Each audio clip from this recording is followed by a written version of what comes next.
عدنان بن إرفان. الرحمن الرحيم. الحمد لله الذي خلق الموت ليبلوكم أيكم أحسن عملا، وأشهد أن لا إله إلا الله، وأشهد أن محمدا عبده ورسوله.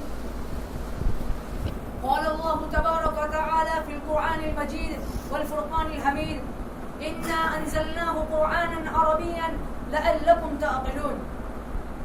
صدق الله العظيم. رئيس الحفل المبجل وزملائي الكرام،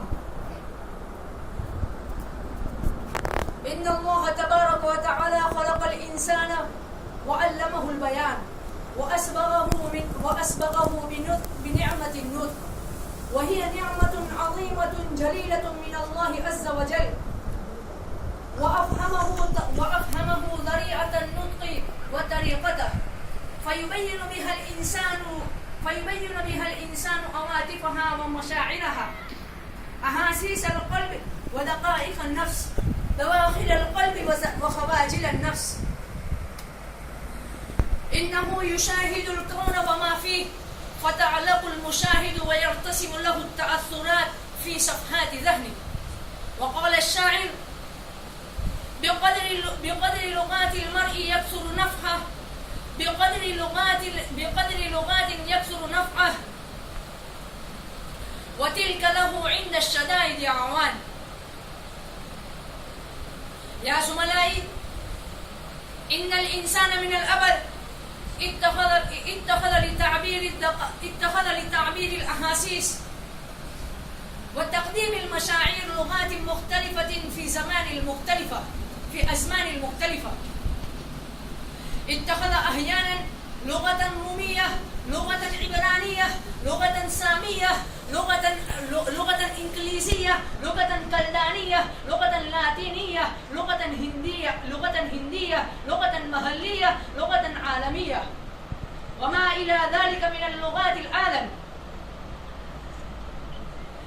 لكن كثيرا منها بادت وهلكت، أنسيت وتويت، فنيت وغابت، حتى لم يبق ذكرها وأسماؤها.